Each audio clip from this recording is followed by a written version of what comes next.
minus 20 na po bago mag alas 12. Tayo po ay muling naka-schedule na magkaroon ng biyahe ngayong alas 12 po ng hating gabi.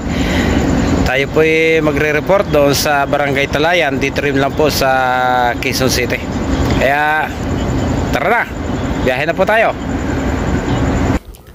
Pagkalipas lamang po ng mahigit 30 minuto mula po doon sa aming garahe sa Baysa, Quezon City, ay narating na po natin itong gate ng Talayan Village. Ayan, kinakawayan na po tayo ng gwardiya. Ang lugar po na ito ang siyang napagkasunduan na pagpipick up namin ng aming mga pasahero na tutungo doon po sa isang beach resort sa Olongapo City. Ito po ay inorganisa ng Pamilya Lacson. Kasama po yung kanilang mga kapitbahay sa lugar po na ito ng tinatawag nilang Kalamba Talayan.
Ready na po sila nang dumating po tayo dito sa kanilang lugar dito sa Talayan. Pagbukas ko pa lang po ng pinto, ayan, sugura na pong lahat.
Okay, andito na po lahat.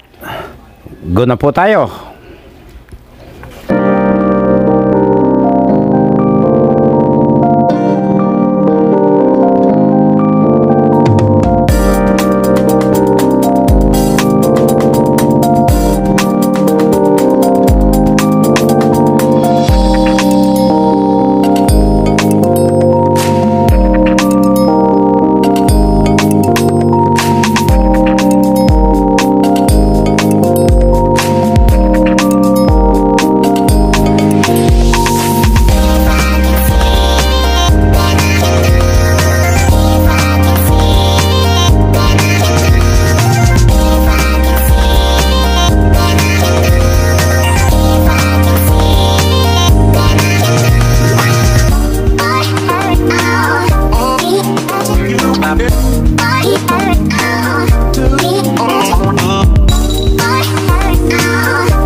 Nako, katagal naman ang isang ito. Sa dinami-dami kasi ng pwedeng islat na pasukan, dito pa tayo natapat sa sira yata ito.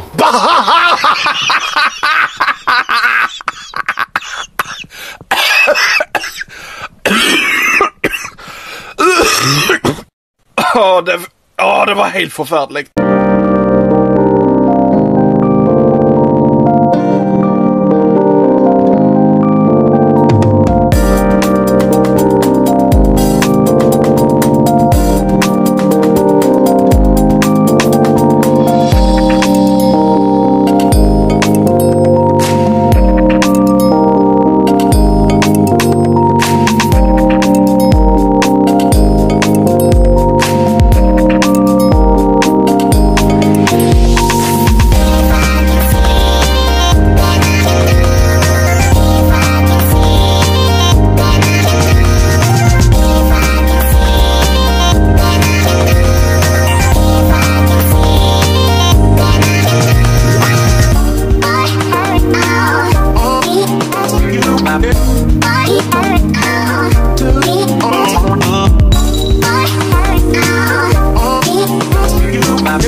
Short stopover po muna tayo dito sa Total Gas Station sa loob ng NLEX.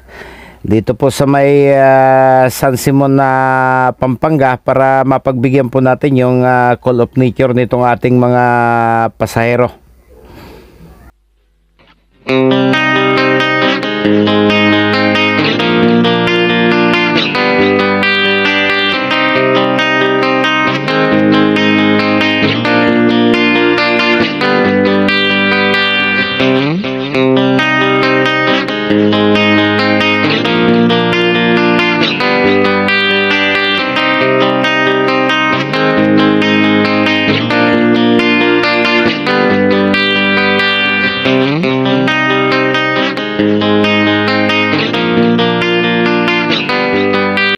Okay, kumpleto na po ba?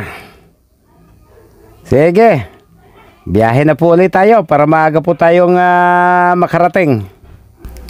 Pagsapit po ng alas 3:40 ng madaling araw mga kabiyahero ay narating po natin itong Barangay Barito dito po sa lungsod ng Olongapo. Medyo tahimik pa po yung lugar. Ito po yung naging meeting place doon sa tao po nilang kausap na magdadala sa amin doon sa ipinareserve po nilang resort. Ito daw po yung Driftwood Beach Resort. Kaya aalalayan po muna natin na siya po ay makarating at nang maihatid na po tayo doon sa eksaktong location mga kabiyahero. Matapos po tayong maihatid kanina dito sa Driftwood Beach Resort, tayo po ay nakatulog.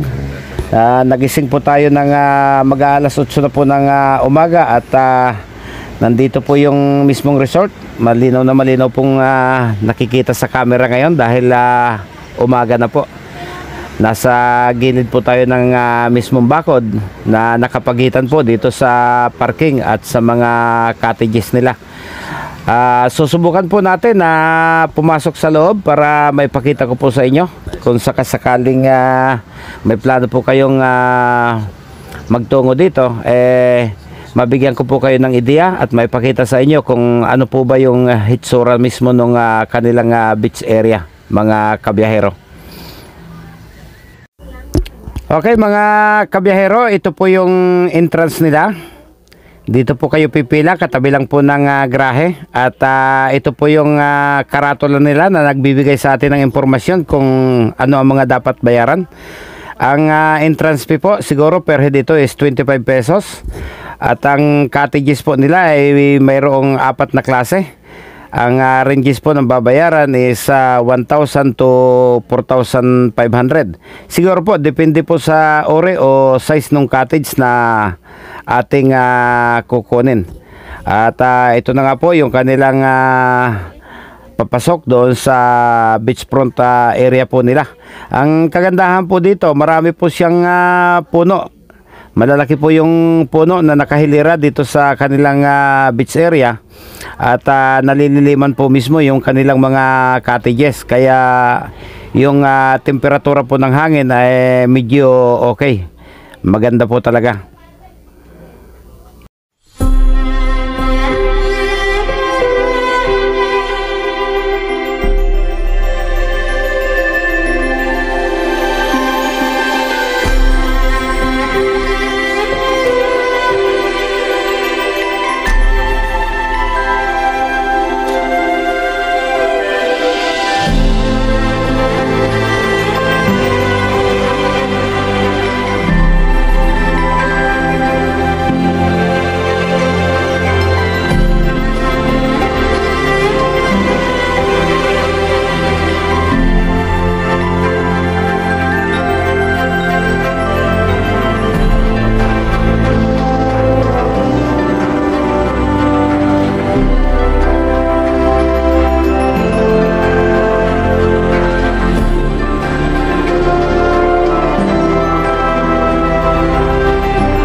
Okay, medyo nagsawa na po siguro silang maglangoy.